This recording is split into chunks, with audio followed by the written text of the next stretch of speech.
দু সপ্তাহ গা ঢাকা দিয়ে থাকার পরে গতকালই বিষ্ণুপুরের তৃণমূল বিধায়ক দিলীপ মণ্ডল হুমকি কাণ্ডে যাকে পুরী থেকে গ্রেফতার করে পুলিশ এবং আজ তাকে আদালতে পেশ করা হয়, সেখানে একাধিক চাঞ্চল্যকর তথ্য তুলে ধরা হয়েছে। 2014 থেকে শুরু করে 2026 অর্থাৎ এই 12 বছরে আরো যে মামলা রয়েছে 11টি মামলার নথিও কিন্তু আজকে আদালতে পেশ করা হয়। আরো বিস্তারিত জানতে সরাসরি আমাদের প্রতিনিধি সুকান্ত মুখোপাধ্যায় আমাদের সঙ্গে রয়েছেন। সুকান্ত, আজকে আদালতে ঠিক কি হলো? দেখো, পুরী থেকে যে মামলাতে তাকে গ্রেফতার করে আনা হয়েছিল 5 বারের বিষ্ণুপুরের বিধায়ক এই দিলীপ মণ্ডল, তাকে মূলত হুমকির মামলাতে গ্রেফতার করে আনা হয়েছিল। আজকে যখন তাকে আদালতে তোলা হয় তখন সরকারি আইনজীবীর পক্ষ থেকে একাধিক তথ্য সামনে আনা হয়। তাতে জানা যায় শুধুমাত্র একটা কেসে তাকে অ্যারেস্ট করা হলেও আদালতের কাছে যখন তাকে পেশ করা হয় তাতে আরও পুরনো 10টি মামলা তার সাথে ট্যাগ করা এবং 10টি মামলাতে তাকে শোন অ্যারেস্ট করা হয়, যার মধ্যে 2014 সাল থেকে চলতি বছর 2026 সাল পর্যন্ত একাধিক অভিযোগ রয়েছে। ধর্ষণের চেষ্টা, খুনের অভিযোগ, অস্ত্র আইন, এছাড়া অগ্নিসংযোগ, মারধরে সহ একাধিক অভিযোগ কিন্তু তার বিরুদ্ধে দায়ের করা হয়েছে। কিন্তু প্রশ্ন হচ্ছে যে এই যে সমস্ত এতগুলো অভিযোগ ছিল, কেন এতদিন তাকে গ্রেফতার করা হয়নি?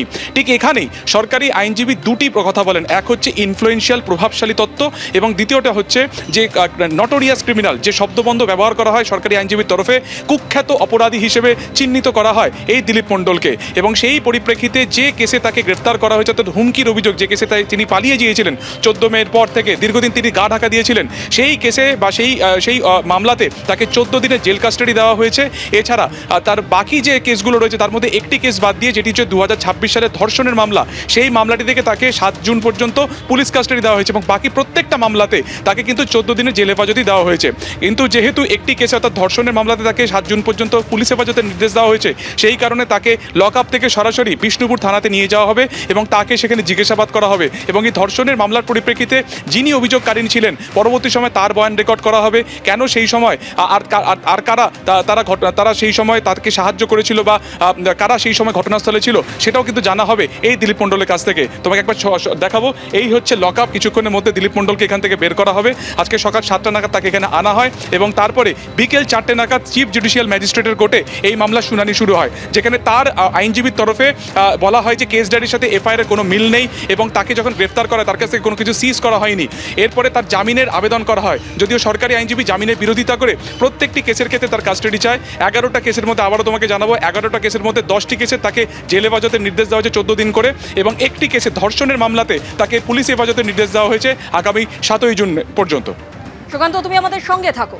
সরকারি আইনজীবী কি বলছেন শুনুন। একদম দেখুন, আমাদের ডিফ্যাক্টর অ্যাডভোকেট ছিলেন, মানে যিনি কমপ্লেন করেছেন তার লয়ার ছিলেন, স্টেটের লয়ার ছিলেন, আমরাও ছিলাম। আমরা কোর্টকে বিস্তারিতভাবে বলেছি, কোর্ট সবটা শুনে 7 তারিখ অবধি পুলিশ কাস্টাডি গ্রান্ট করেছেন। এটা কোন কেসে পুলিশ কাস্টাডি? যেটা পিসির একটাই আমাদের ছিল, হ্যাঁ পিসির একটা যেটা ছিল সেই কেসটা। হ্যাঁ হ্যাঁ, যে কেসকে অ্যারেস্ট করা এই একটা মামলাতেই ছিলাম আমরা একটা মামলাতেই ছিলাম। আর বাকি যারা যেগুলো আছে 7 তারিখ অবধি দেওয়া হয়েছে, 7 জুন অবধি পুলিশ কাস্টাডি গ্রান্ট করেছে। হ্যাঁ, দিলীপই সরাসরি অভিযুক্তের মামলা, ওগুলো সব দেখে বলছে, ওরা বাকি যারা আছে ওরা তোমাদের ব্রিফ করবে, ওরা ব্রিফ ওরা করবে। সরাসরি আবারও কথা বলবো আমাদের প্রতিনিধি সুকান্ত মুখোপাধ্যায়ের সঙ্গে। সুকান্ত, তুমি ঠিক যে জায়গা থেকে বলছিলে যে আজকে সরকারি আইনজীবী এই দিলীপ মণ্ডল, যাকে নটোরিয়াস ক্রিমিনাল বলে আখ্যা দেন, এবং সেখানে 12 বছরে 11টি মামলার নথিও পেশ করা হয়, এখানে এই প্রশ্ন উঠছে, এই পুরোনো মামলাগুলির কি কোনো বিচারই তার হয়নি? দেখো, 2014 সালের একটি মামলার উল্লেখ করেছিলেন সরকারি আইনজীবী। সেখানে পরিষ্কার বলা হয় যে একজনের বাড়িতে ঢুকে সেই বাড়িতে ভাঙচুর করা হয়, অগ্নিসংযোগ করা হয়, বাড়ির যারা মহিলারা ছিলেন তাদেরকে ধর্ষণের পর্যন্ত হুমকি দেওয়া হয়, এবং সেই সময় আর্মস হাতে নিয়ে তাদেরকে কিন্তু হুমকি দেওয়া হয়েছিল। এবং একটা সময় সরকারি আইনজীবী এমনও বলেন, যখন বিচারক তাকে জিজ্ঞাসা করেন যে অভিযুক্ত সেখানে সশরীরে উপস্থিত ছিলেন কিনা, তখন সরকারি আইনজীবী বলেন যে হ্যাঁ, এই যে দিলীপ মণ্ডল যে অন্যতম অভিযুক্ত, সে কিন্তু নিজে ঘটনাস্থলে বা প্লেস অফ অকারেন্সে নিজে উপস্থিত ছিলেন। প্রশ্ন হচ্ছে যে 2014 সালের এই মামলাতে তারপরে দীর্ঘদিন পেরিয়ে যাওয়ার পরে অর্থাৎ 2026 সাল পর্যন্ত কেন তাকে কোনোভাবে গ্রেফতার করা বা তাকে কেন কোনোভাবে পুলিশি জিজ্ঞাসাবাদের মুখে পড়তে হলো না, এটা নিয়ে কিন্তু প্রশ্ন উঠছে।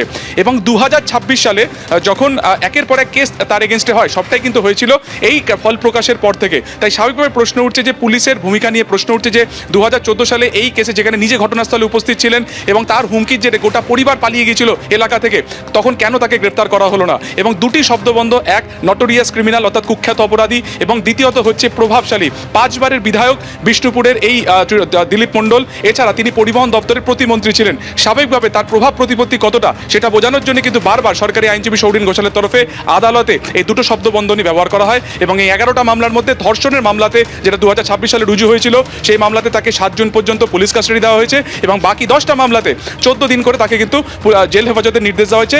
সেই মামলাতেও, যে মামলাতে 14ই মে তাকে পালিয়ে যায় এবং ব্লু লিলি যেটা পুরীর হোটেল থেকে তাকে গ্রেফতার করে আনা হয়েছে, সেই মামলাতেও তাকে কিন্তু 14 দিনের জেল হেফাজত দেওয়া হয়েছে। ভিডিওতে সে হুমকি দিচ্ছে এবং সেই হুমকিটা যে একদম শুধুমাত্র শব্দে ভারী তা নয়, কারণ পুলিশ পরবর্তী সময় তার বাড়িতে গিয়ে তার ছেলের কাছ থেকে বন্দুক এবং কার্তুজ দুটোই উদ্ধার করেছে, যা প্রমাণ করছে যে হুমকিটা শুধু মুখে দেওয়ার জন্য ছিল না, আদতে কিছু করার একটা প্ল্যানিং ছিল।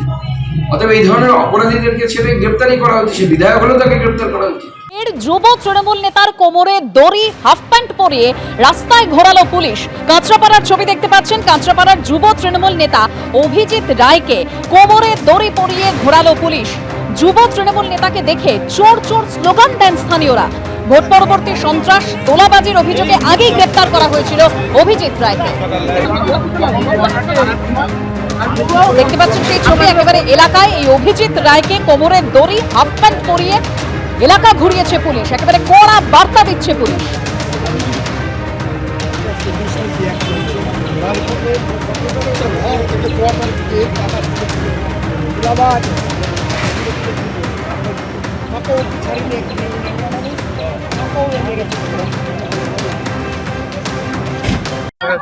তোমার এই দশা কিছু বলবে না দলের জন্য? দলে তুমি দলের একটা পদেও আসছিলে,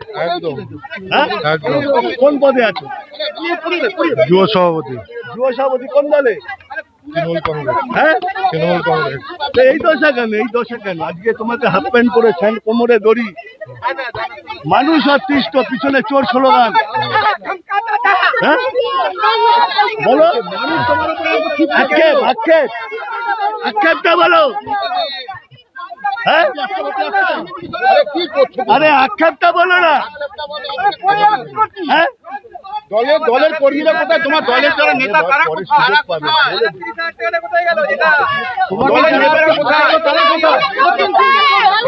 নেতারা পালিয়ে গেছে। শুনুন, যারা তৃণমূল কংগ্রেসের যারা নেতা তারা পালিয়ে গেছে, যারা চুরি করেছে তারা পালিয়েছে। আমি চুরি করিনি, সেই জন্য এখনো আছি। বলছি কারা চুরি করেছে, নামটা বলে দাও না। কমল অধিকারী নেই, জানি না কোথায়। ওই তো আর কে আছে? হ্যাঁ, ওই তো বললাম তো, কমল অধিকারীর কথা বললাম তো। এবিপি আনন্দ এগিয়ে থাকে, এগিয়ে রাখে।